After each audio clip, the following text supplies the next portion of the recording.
I did a recording during the lockdown. Well, I did one tune for this gentleman, and he was very grateful, and he liked the drum track, and so he sent me another one. And I'm working on it with the engineer. I've set aside the evening, and we're wearing our masks. We're being very careful. Yeah. And I was quite excited by the way this drum track was coming out. And I sent it to him, and the way it normally works, after I'm happy that I've got a good take, I send it to the client, and I take their notes, and I'll do it one more time.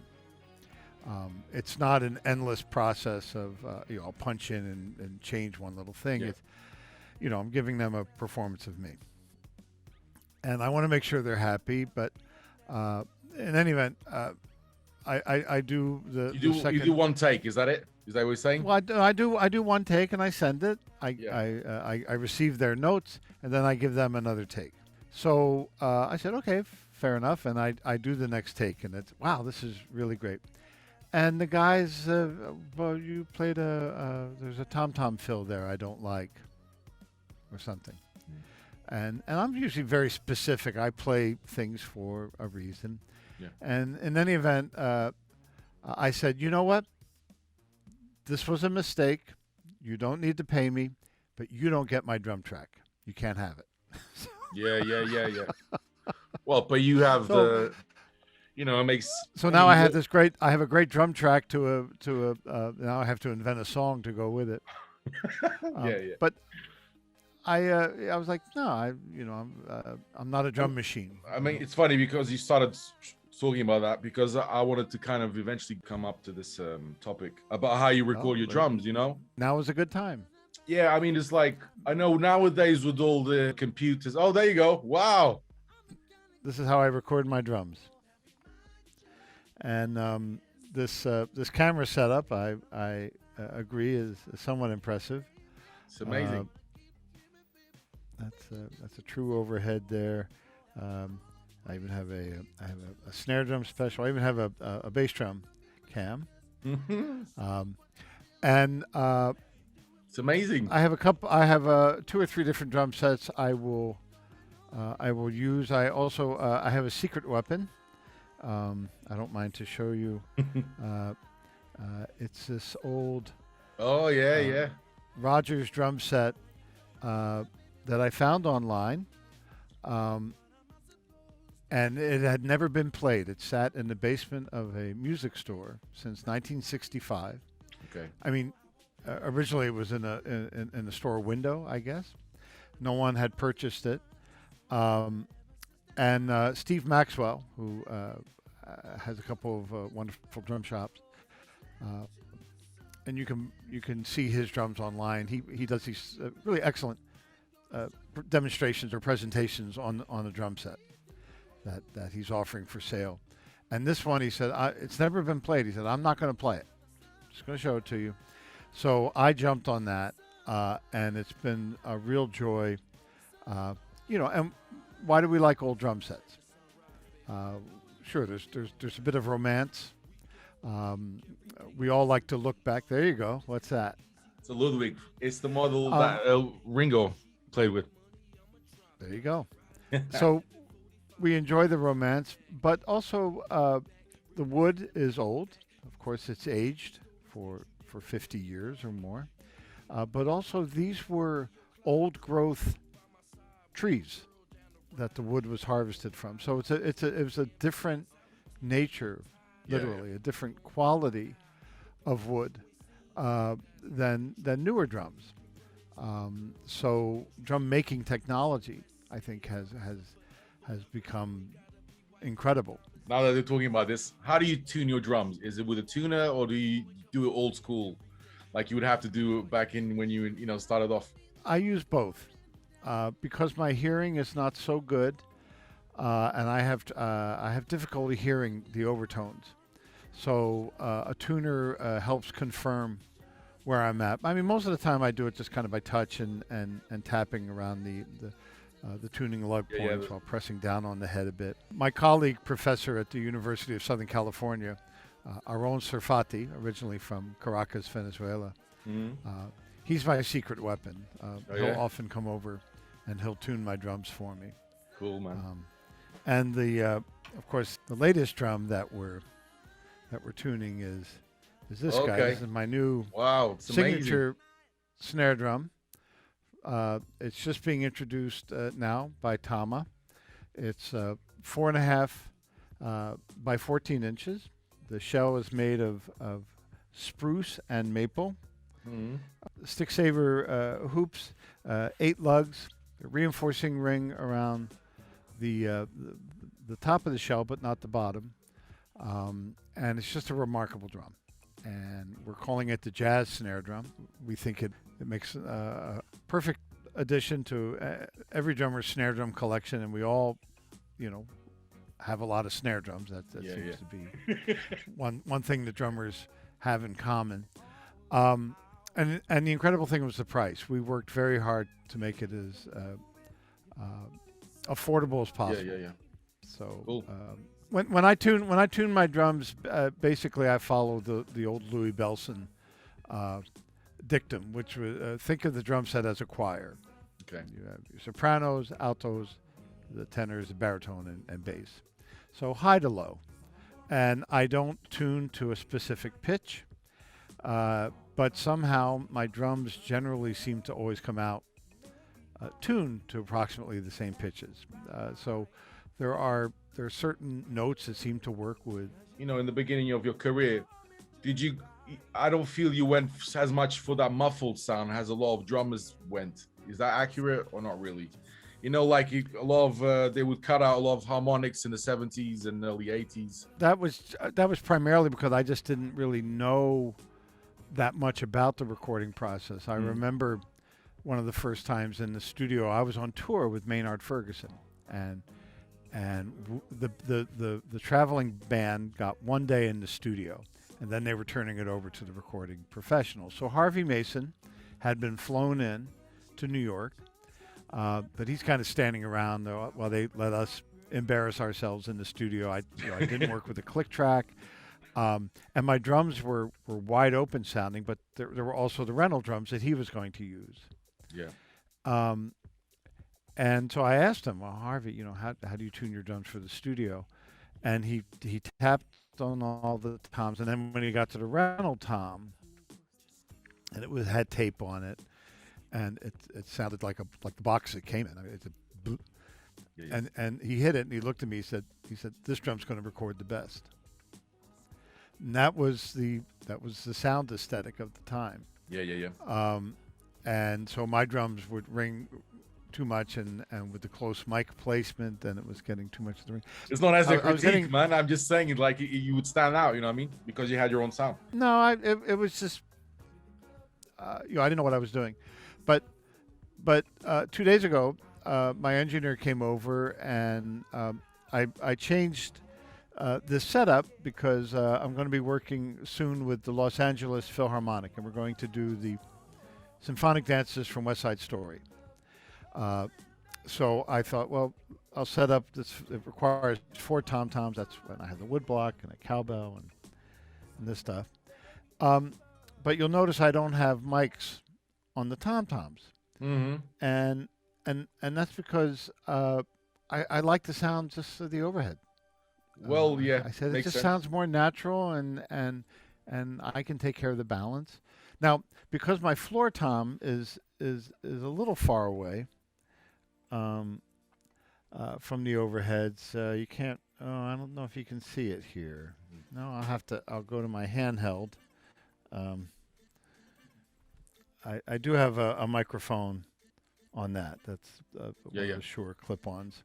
And I used to use Shure overheads. Right now I'm using, I have these Sony overheads that I really like. On that kit over there, I have some vintage Sony mics. Oh, yeah, wonderful. I have a DPA on the snare, an SM7 for the bass drum, and that Shure mic for the hi-hat. Yeah, and normally I would just use a 57 on the snare. But this DPA microphone is very nice. I mean, all those like great recordings from even the swing era and even up to Motown, I mean, the Motown, those 60s and 70s stuff, it's like, I think the drums were like 1 or 2 mics. That doesn't stop it from grooving and sounding great, right? No, there was just one overhead and then one mic on the bass drum, and then eventually they started doing stereo. But yeah, we all love that sound, and it's just honest and it sounds good. Now the other day I did a recording, supposedly for some vintage type sounds. This was for the director of the same director that did Whiplash and La La Land, Damien Chazelle, and his composer Justin Hurwitz. And I was at Capitol Studios. Wow. And they had multiple microphones on. I had a 24-inch bass drum, and I think there were five. Excuse me, 5 RCA ribbon microphones positioned around the room. Was this after Al Schmidt passed away? Yes, this was after Al had passed away, unfortunately. It was my first time back in Capitol since Al had passed. They got a remarkable sound, and I had all of Studio B, which is the smaller of the 2 large live rooms there at Capitol Studios. I had all of Studio B to myself. Cool, man. And it was a heck of a sound. Al Schmidt was wonderful, and Al, in the old days, it was all, even with all the multi-track technology and various microphones, it was all in the mic placement. When you would look at the mixing board, all his level, he wasn't having to do a lot of this. He was just very careful about mic placement. So for the drummers out there, you'll pay attention to mic placement, and if you get a drum sound in the studio you like, make a note of which mics and how they were positioned, and also the sound of the room that you were in. One thing I learned was if an engineer would make a request that your drum is ringing too much, if I noticed that the microphone was too close to the head, particularly at the edge, I'd say before we change the sound of the drum, can we experiment with the placement of the microphone? Yeah. At the same time, I always offer to any engineer, live or studio, I say, let me know if the drum sound is misbehaving for you. So that shows my willingness to work with them, and establishes we can have a dialogue. The message underneath that is, of course, I'm the drummer, you're the engineer. And so we each are very comfortable to do our job. Now, are you? I see that mixing board there. Are you an engineer and a drummer? No, we're kind of we're all singers, producers. We produce our own stuff, so we write and we play. Me and my brothers, we're 3 brothers. I play drums. This drum kit was my dad's, so he bought it in the U.S. in the '60s. Wow, that's fantastic. So yeah, we have love for everything that's vintage, old school music. Hey guys, welcome back to the show. My name is Danny Alex. I want to remind you, don't forget to subscribe to us on YouTube. So on YouTube, we've got The Brothers Graham, which is our name for this channel. And then we have Indie Pop Records, where we put some other stuff as well. We also share these videos as well. Instagram, which is also The Brothers Graham. So it's all written below. Can't go wrong. Not difficult. Just follow us, like us, subscribe to us, comment, let us know what you think. Stay safe. Peace. I wanted to kind of just go back. I mean, a lot of people heard of you, obviously, but I just like to kind of recap your career. Going back, you started at age 4. I know your dad played some bass, right? He was a bass player. By the time I was born, he was practicing psychiatry. He was a medical doctor. But I was the one of the 4 children who shared his love of music, particularly jazz music. And so he was my best friend growing up, and both my parents gave me tremendous support. I got drum lessons. I went to summer music camps. These summer music camps, I mean, that must have been so important. I mean, how many years in a row did you go to these summer camps? I went to my first camp when I was 7 years old. I'm gonna show you a couple photos. I think you and viewers will enjoy these. So, this was my first summer jazz camp. There I am with Louis Hayes, Yep. and here I am a year later playing with Donald Byrd. Wow. So, I was very fortunate. There I am with the Oliver great Nelson, Oliver yeah. Nelson. I Yeah. was gonna ask you about him. Yeah, actually.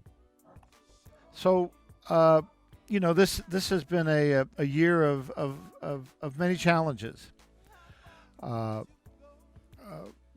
the entire world and in America certainly.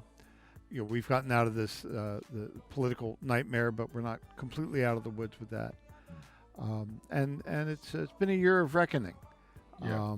And the Black Lives Matter movement touched all of us, and I was grateful to have the opportunity to look back on my life and to realize that the language I speak is black music language. It's thanks to the black men and women who created this music, and I am a product or a child of white privilege, and that I was born into that. My parents were very supportive, but I enjoyed things that a lot of other people might not have. The only thing that played in my favor, as I wrote, I was born with a cheerful heart, and I was able and quite happy to show my love to these men for their music, and it's part of the jazz tradition to pay it forward, and they were all almost to a person very generous with teaching, with sharing their music, and so I followed the music.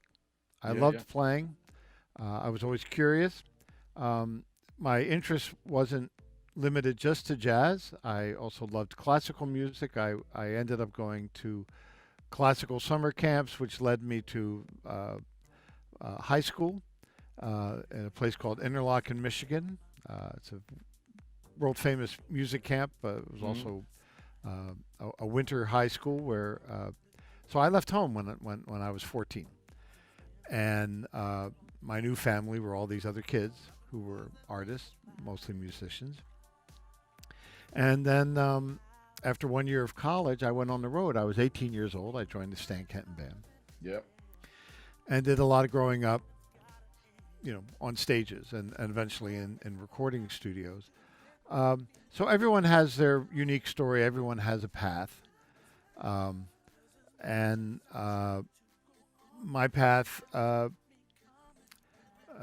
in terms of drum technique, focused more on tone. It took me years to find a sound and a touch that I liked. Less on technique. I'm one of the few drummers I know that never owned a copy of Stick Control when he was learning how to play. It was just odd, what the methods that my teacher employed. But they worked for me, and I'm grateful now to not only be able to look back on a life of music, but that I can teach. I'm here at the University of Southern California. Not here. I mean, now I'm here in my home studio. This has been my university teaching place because we've been online for the past year. So you live in LA or around there? I live in Santa Monica. California's huge, you know what I mean? I have my LA Dodgers like baseball cap. I'm going to go see them play in a couple days. Oh, that would be nice. Get out. Yeah. My children are taking me. That's their birthday gift. I just had my 67th birthday. Oh, happy birthday! So I've been playing the drums for over 60 years. My relationship to the instrument is finally maybe changing after all this time. The year of very limited playing opportunities and performances has allowed me to develop my interest in some other things. I'll always be a drummer and always think of myself that way, but So what are you up to then? Are you into new stuff? I want to do more composing. The teaching Okay. thing became more kind of codified and important to me, and also photography and writing. So a lot of what I'm interested in, I think, has to do with legacy. I think I was intuitively preparing for something before my heart attack. I was kind of frantically trying to assemble all the writings, all the photos. And, it was about 2.5 months ago, I had this heart attack. Feeling better than ever now. And you know, between that and this common thing that we've all shared in terms of not being able to leave our homes for over a year, you know, it's only natural that your relationship to a lot of things will change. Where you give lessons, what are the courses you teach? I'm the director of drum set studies, so Okay. I have usually 12 students each semester who take 1 hour private lessons every week. That's 14 weeks a semester. It's 28 lessons times 12. Mm-hmm. It's a lot of lessons.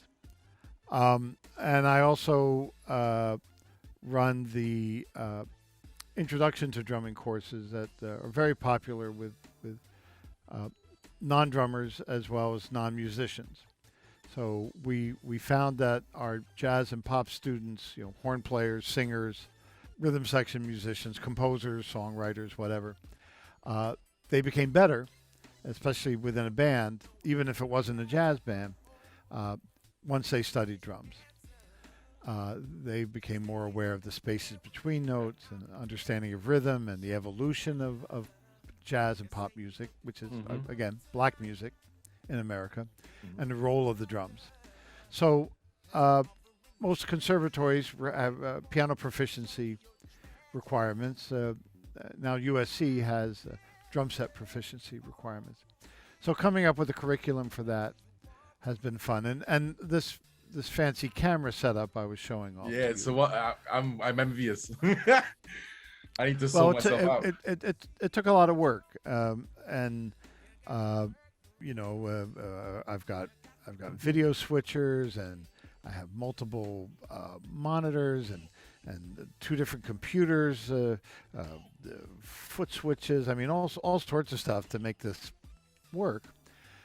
But then we discovered, well, okay, so now the teacher has a great setup, but the students are still, you know, suffering with bad Wi-Fi, or they don't have enough equipment. So the school was very proactive in supplying interfaces and audio and video devices, but still they had bad internet. So we created.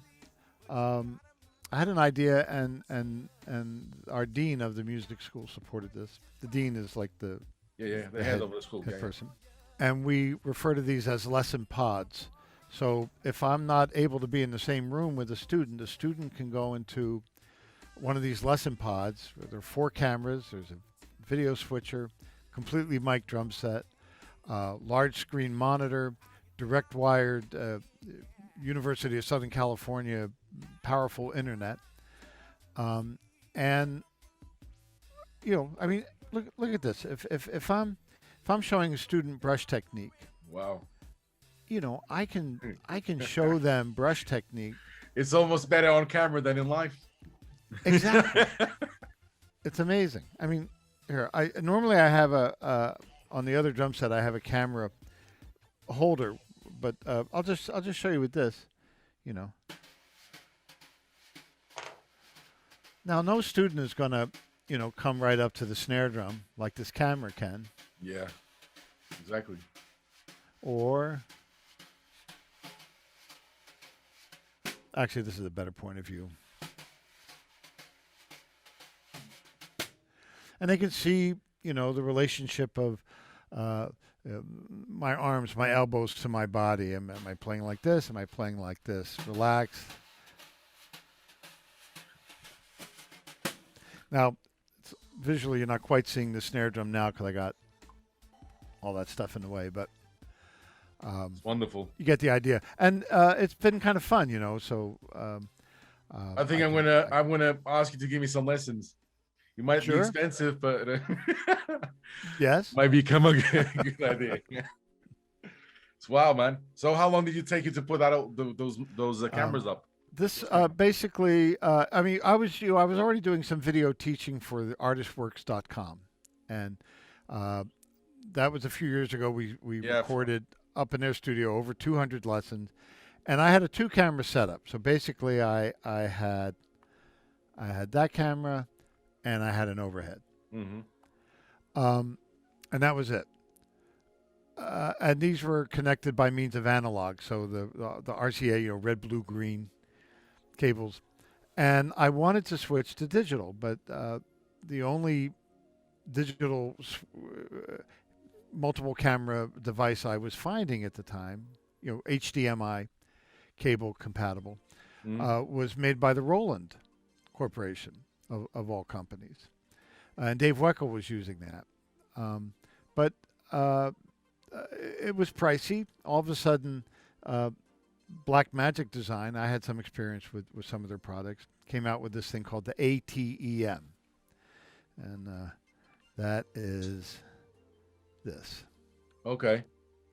All right. So I got one of those, and I got a second one, and I piggybacked them. They now also offer an 8-channel version. So like a video controller, right? So you can. It's a video controller. So the things we discovered, certain cables can't be over a certain length. That's why we got 2 computers. So one handles all the video and online connecting. The other does strictly audio. I call it like my Pro Tools computer, even though I'm using software called Luna. That's made by Universal Audio, because I have those interfaces. So then the beauty in the ATEM software is I can offset video and audio by a few frames to get the synchronization just right. And then for the talking head mic, I have an inline preamp, so when I hit the foot switch, it doesn't create a pop every time. And it was just things by trial and error. My engineer, his name is Aaron, was so knowledgeable and so helpful. And we spent a lot of hours a year ago. That's how we spent the summer, converting from a 1 or 2 camera setup to full on multi. Because Rico, my position was the University of Southern California is 4 miles from Hollywood, and if we can't come up with a spectacular video presentation for teaching, makes sense. Yeah. Yeah, I didn't want Ohio State or North Texas to beat us at what should be our own game. So I think we're doing okay. Fantastic.